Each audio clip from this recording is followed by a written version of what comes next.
Continuando o vídeo, então eu parei em Romanos 8, agora estou em 29, verso 29. Pois aqueles que de antemão conheceu também os predestinou para serem conformes à imagem do seu Filho, a fim de que ele seja o primogênito entre muitos irmãos. Então olha só, quando diz aqueles que de antemão conheceu, então é assim, Deus entregou o seu Filho Jesus. Então ele predestinou, ele deu um destino novo para a gente. Nós estávamos indo para um lado, ele nos deu um novo destino. A predestinação é para serem conformes à imagem, está escrito aqui, conformes à imagem do seu Filho. Então, o predestino, o novo destino é para ser conforme Jesus Cristo. Entendeu? Quando fala de predestinação, não é salvação. Não é que Deus escolheu alguns para salvar, não. A predestinação que está falando aqui é um destino de acordo com Cristo. Né? O destino é Cristo. Ele nos predestinou para sermos como Cristo, conformes à imagem do seu Filho, a fim de que ele seja o primogênito entre muitos irmãos. Então nós seguimos a Cristo. Nós somos irmãos de Jesus Cristo. Certo? Verso 30. E aos que predestinou, e aqueles que colocou um destino, um caminho conforme Jesus Cristo, e aos que predestinou também chamou. E aos que chamou, então ele chamou, também justificou. Então ele chamou, justificou, limpou a gente, né? E aos que justificou, também glorificou. Então ele nos justifica, nos limpa, e ele também glorificou. Então ele já nos glorificou. Verso 31. Que diremos, pois, diante destas coisas? Se Deus é por nós, quem será contra nós? Verso bem conhecido, 31, né? Verso 32. Aquele que não poupou o seu próprio Filho, mas entregou por todos nós, como não nos dará juntamente com ele, de graça, todas as coisas? Então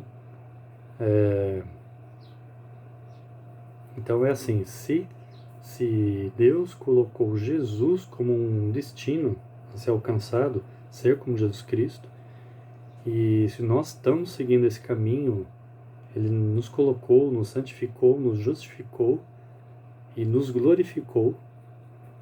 Então, se ele não poupou o próprio Filho dele, o Filho original, se ele não poupou o próprio Filho por nós, então, mas os entregou por todos nós, como não nos dará juntamente com ele de graça, todas as coisas? Verso 33. Quem fará alguma acusação contra os escolhidos de Deus? É Deus quem os justifica. Quem os condenará? Foi Cristo que morreu, e mais, que ressuscitou, e que está à direita de Deus, e também intercede por nós. Então Jesus Cristo está lá, à destra de Deus Pai, está à direita de Deus, e também intercede por nós. Não estamos sozinhos. Verso 35. Quem nos separará do amor de Cristo? Será tribulação, ou angústia, ou perseguição, ou fome, ou nudez, ou perigo, ou espada? Como está escrito: por amor de ti enfrentamos a morte todos os dias. Somos considerados como ovelhas destinadas ao matadouro. É o que aconteceu com Jesus Cristo. Né? Não perseguiram Jesus Cristo ao ponto de crucificar Jesus.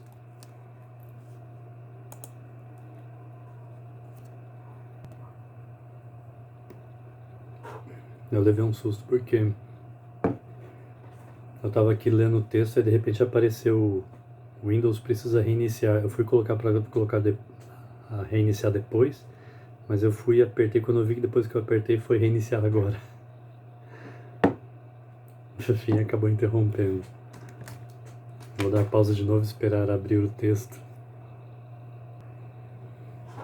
Bom, enquanto abre aqui, então você viu o que o apóstolo Paulo está explicando?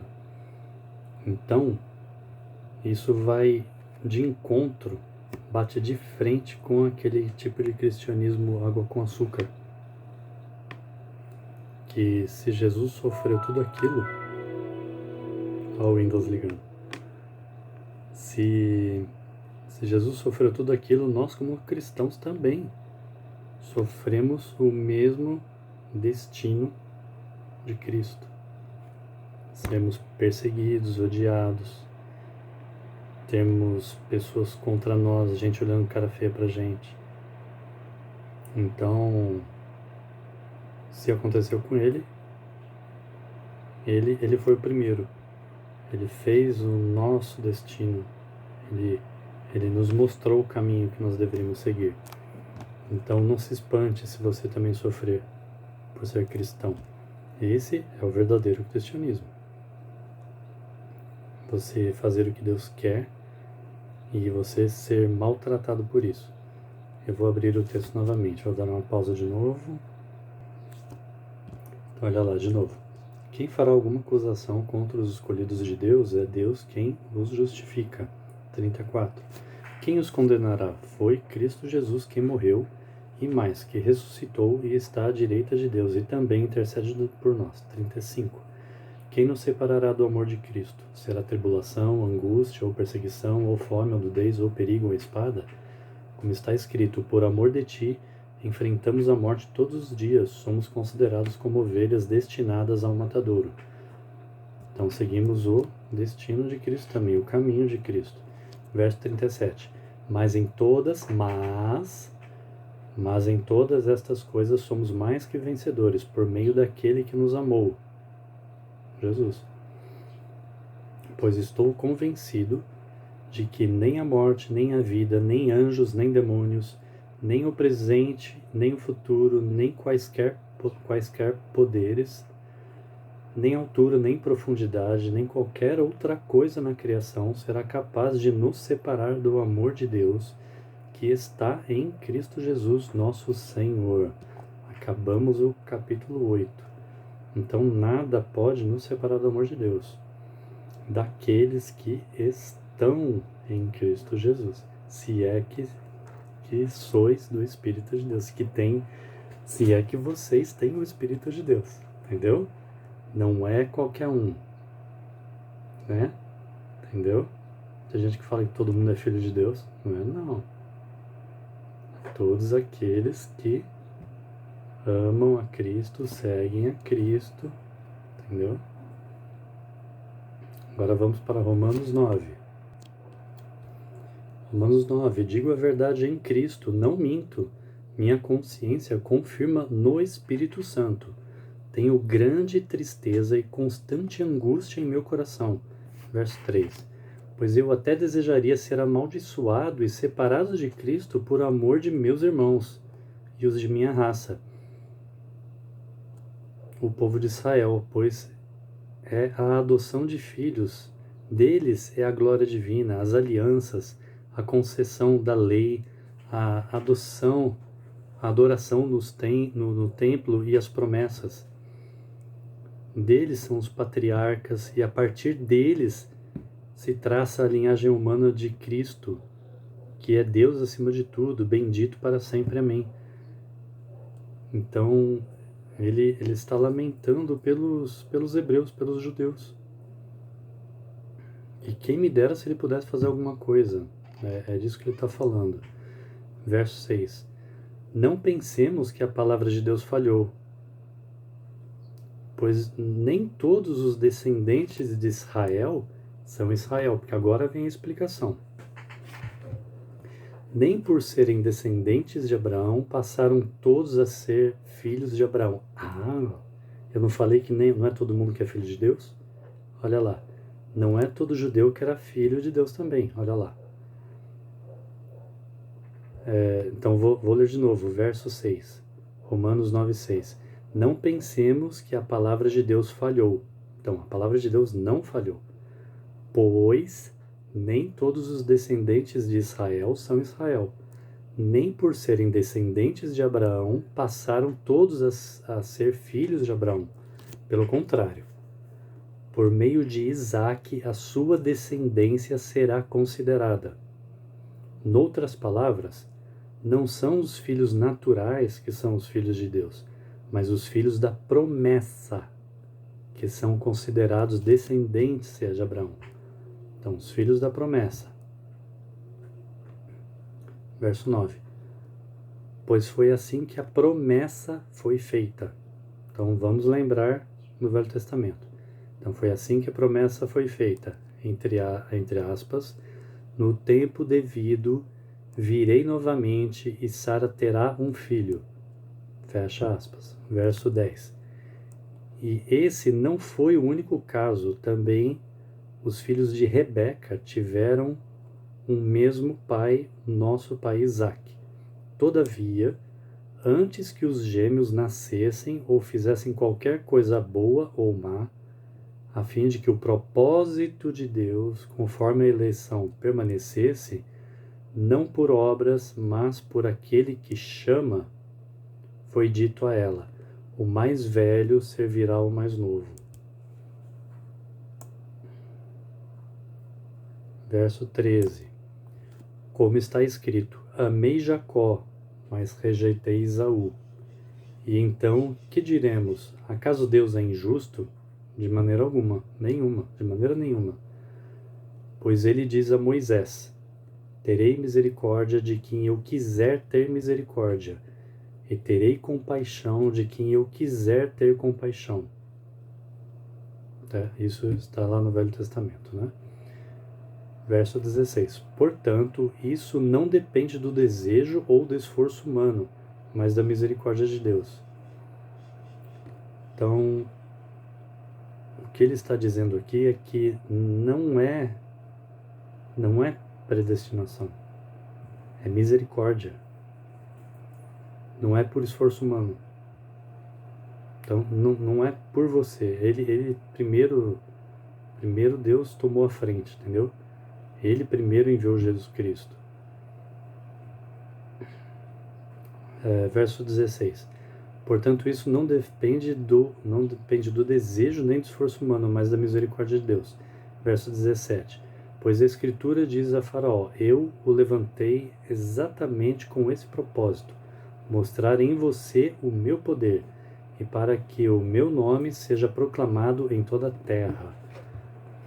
Então Deus endureceu o coração do Faraó para que os propósitos de Deus fossem demonstrados.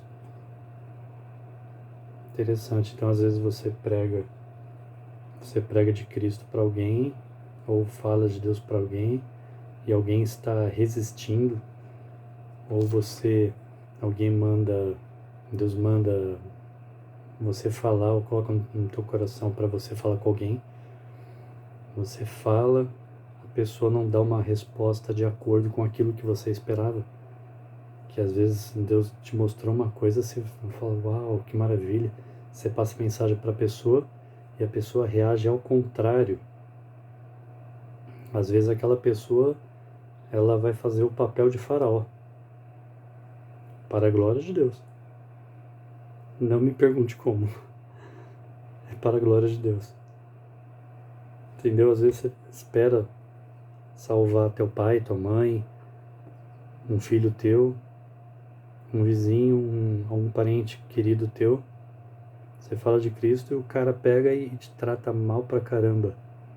Você está fazendo a obra de Deus, te trata mal. Sempre espere que ele se entregue a Cristo.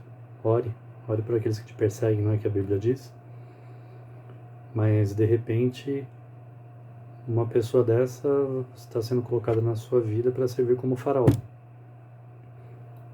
para servir de fazer parte na história aquele que será corrigido por Deus, será tirado do caminho, e você seguirá em frente rumo a Canaã, né?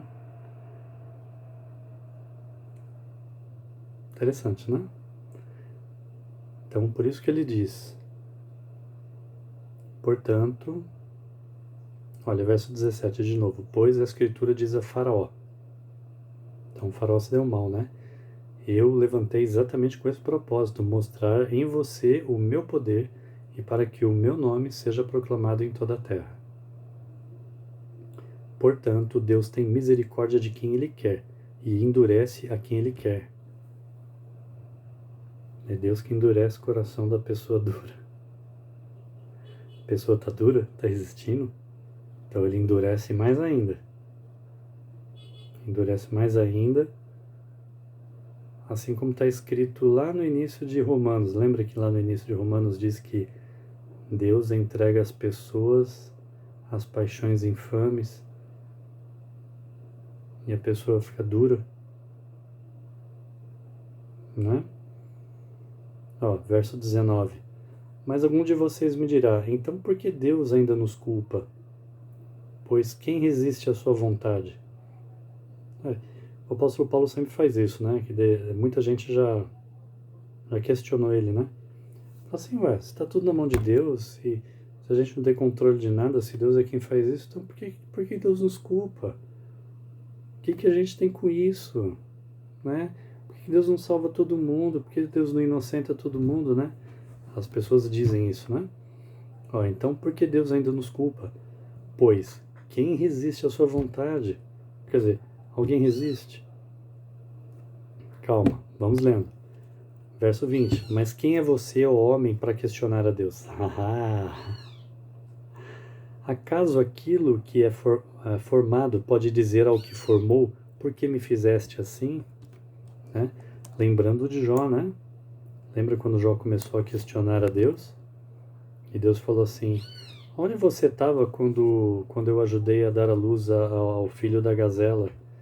O bichinho lá no campo teve um filhotinho, você estava junto? Aonde você estava na formação do universo? Entendeu? Pode a criatura questionar a Deus, né? Verso 20, vou ler de novo. Mas quem é você, homem, para questionar a Deus? Acaso aquilo que é formado pode dizer ao que o formou, por que me fazes assim? Verso 21, o oleiro não tem o direito de fazer com o mesmo barro um vaso para fins nobres e para outro para uso desonroso? Detalhe então, se você estiver sofrendo, não culpe a Deus, porque você não tem esse direito, e só clame pela misericórdia de Deus, porque Deus pode quebrar um barro de desonra, um vaso de desonra e transformar num vaso de honra, tá bom? Ele pode fazer com você o que Ele quiser, o que você tem que fazer é se humilhar diante de Deus, tá bom? Então vamos continuar, Romanos 9, 22. E se Deus, querendo mostrar a sua ira e tornar conhecido o seu poder, suportou com grande paciência os vasos da sua ira, preparados para a destruição, quer dizer que Ele faz isso para tornar conhecidas as riquezas de sua glória aos vasos de sua misericórdia, que preparou de antemão para a glória.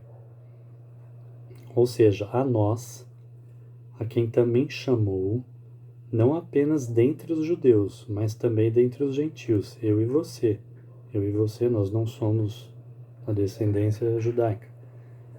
Então, Ele nos chamou. Em detalhe, a Bíblia diz também, muitos são chamados, mas poucos escolhidos. Então Ele chama, você prega o Evangelho, fala de Deus para um monte de gente, então Deus usa a nossa boca para chamar e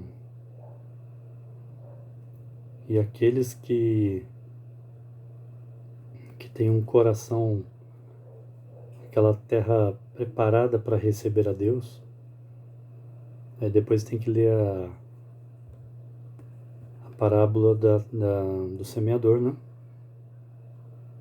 Porque como é o seu coração? Seu coração é uma terra boa ou é uma terra dura? Em que Deus joga uma semente da palavra de Deus, a semente cai naquela terra dura e a mensagem não entra no seu coração, aí vem a ave e come aquela semente, né? E depois Jesus explica que essa ave que come essa semente é o diabo, é o Satanás. Que você fala a palavra de Deus para a pessoa, a semente nem entra na terra, nem entra no coração da pessoa. Vem lá o inimigo e tira aquela palavra, a pessoa esquece. A pessoa não está nem aí mesmo, entendeu? E tem aquela terra que recebe com grande alegria, né? Mas não tem muita raiz, tem muita pedra. Ou tem aquele que cai e recebe muito bem também, mas as coisas do mundo, as riquezas, os desejos sufocam aquela plantinha que está nascendo, que é o cristianismo, e sufoca. Também fica infrutífero, né? Agora, aquele que é de Deus, aquilo que é destinado para Deus, que é aquele coração, aquela adoração consciente a Deus, que o culto é racional. Se você tem a mente voltada para agradar a Deus, então você vai obedecer a Deus, você vai jogar o seu ego no lixo. E então olha lá, verso 22, Romanos 9, 22. E se Deus, querendo mostrar a sua ira e tornar conhecido o seu poder, suportou com grande paciência os vasos de iras, os vasos de sua ira, preparados para a destruição, que dizer se ele fez isso para tornar conhecidas as riquezas de sua glória aos vasos da sua misericórdia, que preparou de antemão para a sua glória. Então olha só, Deus preparou esses vasos de destruição, aquela pessoa que te persegue, te enche tua paciência, você tem esperança em querer ver a pessoa salva e coisa não rola. Então Deus preparou aquela pessoa para ser como Faraó na sua vida. Entendeu? São vasos. Ele fez isso para tornar conhecidas as riquezas de sua glória aos vasos de sua misericórdia, que preparou de antemão para a sua glória. Verso 24. Ou seja, a nós, a quem também chamou, não apenas dentre os judeus, mas também entre os gentios. Verso 25. Como ele diz em Oséias: chamei meu povo a quem não é meu povo, e chamarei a minha amada a quem não é minha amada. Eu e você, nós os gentios, não somos judeus, judeus de carne, né? Isso está em Oséias. Então já era uma promessa que abriria a graça para os gentios também, né? Verso 26. E acontecerá que no mesmo lugar em que lhes declarou: vocês não são meu povo, eles serão chamados filhos do Deus vivo. Então a nós os gentios, somos chamados filhos do Deus vivo também, aos judeus que também se entregaram a Cristo, né?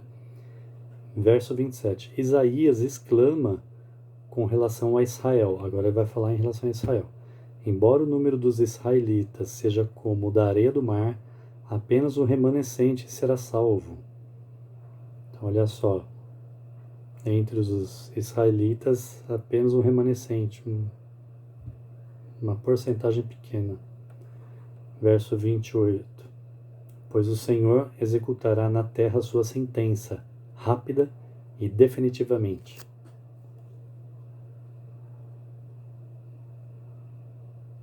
Deus não é justiça? Romanos 9, 28. Pois o Senhor, Novo Testamento, pois o Senhor executará na terra a sua sentença, rápida e definitivamente.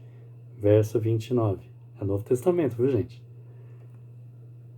Verso 29. Como anteriormente disse Isaías: se o Senhor dos exércitos não nos tivesse deixado descendentes, já estaríamos como Sodoma e semelhantes a Gomorra. Porque se não fosse um remanescente, não teria mais judeu, não teria mais hebreu, né? Hoje sobraram os judeus, né? Que diremos então? Os gentios que não buscavam justiça a obtiveram, uma justiça que vem da fé. Então, os que antecediam os meus antigos não buscavam a Deus. Minha família não é de judeu, não buscavam e nós encontramos a justiça que vem da fé. Eu criei também pela fé. Olha, verso 31. Mas Israel, que buscava uma lei que trouxe justiça, não a alcançou. Né? Verso 32. E por que não? Porque não a buscava pela fé, mas como se fosse por obras. Eles tropeçaram na pedra de tropeço. Assim como tem muitos cristãos que também vivem uma vida como um clube na igreja, né? Mas não tem o seu coração voltado para Deus. Conhecem a linguagem bíblica, conhecem o evangeliquez, mas não tem o coração voltado para Deus. Essas pessoas vão ter o mesmo destino daqueles judeus e talvez um remanescente dos cristãos? Não sei. A Bíblia diz o seguinte: 2 estarão trabalhando, um será tomado, outro será deixado. 2 estarão numa cama, um marido, uma mulher, um será tomado, outro deixado. Jesus dá exemplos, tá? Então até entre os cristãos também, um será tomado e um será deixado. Então olha só, Romanos 9:33, como está escrito: eis que ponho em Sião uma pedra de tropeço, Jesus Cristo, uma pedra de tropeço e uma rocha que faz cair, e aquele que nela confia jamais será envergonhado. Então, ponho em Sião uma pedra de tropeço. Jesus, ele veio para salvar, mas ele é uma pedra de tropeço para aquele que não quer seguir a Cristo. E há outros textos também que, por exemplo, nós não devemos excluir pessoas das igrejas, né? Ou a palavra do joio e do trigo, a parábola do joio e do trigo, né? Que às vezes as pessoas estão nas igrejas e a família está reunida, às vezes o pai não é crente, a mãe é crente, o filho é criança, está crescendo no meio da igreja, ouvindo os ensinos bíblicos. Então, por que excluiria, tiraria um pai? Para que dividiria uma família? Para que tiraria? Né? Não, deixa lá. Né? A palavra de Deus diz, vamos seguindo a vida normalmente, né? Não vamos ficar fazendo exclusão, porque nós temos que pregar o evangelho, quer queira ouçam, quer ouçam ou quer não ouçam. Se não quiserem ouvir, a gente faz nosso papel, a nossa obra em Cristo, para a glória de Deus. Alguns vão ouvir, alguns vão crer, vão crescer na fé, alguns serão curados. A palavra de Deus diz que quando Jesus voltou para a terra de Nazaré, porque ele morou em Nazaré, ele foi para a terra, ele era chamado de Nazareno, né? Quando ele voltou lá, ele não pôde curar muitos, porque muitos não criam nele, porque ficavam falando: ei, mas esse aí não é o filho de Maria? No nosso meio não tá os irmãos e as irmãs dele? O pai dele não é José, o marceneiro? Como é que ele fala que ele é filho de Deus? Né? Então, em vez das pessoas crerem em Cristo, por exemplo, vão falar assim: quem é esse cara aí que fica falando de Jesus na internet? Esse aí não é aquele ali, o cara que sofreu tal coisa, aquele que alguém abandonou, aquele que não teve muita chance na vida, aquele que, sei lá, aconteceu alguma coisa com você ou com você ou com aquele que é questionado, né? Mas a obra de Cristo pelo Espírito Santo não é por merecimento e não é nada seu, é pelo Espírito Santo. É Deus distribui os dons. Deus distribui os dons na igreja. Nós somos o corpo de Cristo. E Cristo é o cabeça, ele manda e nós obedecemos. Então, quando nós fazemos, não é para nós, é para Cristo. Qualquer pessoa que fizer alguma coisa por si próprio, quando chegar na presença de Deus, vai ser considerado como palha ou como madeira, vai queimar. Mas se alguma obra feita em Cristo, em Deus, for para a glória de Deus, vai ter algum resultado. Isso que eu estou fazendo não é para a glória minha, não. Isso aqui é para a glória de Deus. Tudo bem? Então, já antecedendo alguém que vai criticar a leitura bíblica, tá? Então eu terminei aqui Romanos 9, tá bom? Deu 31 minutos. Obrigado, Deus abençoe e até a próxima.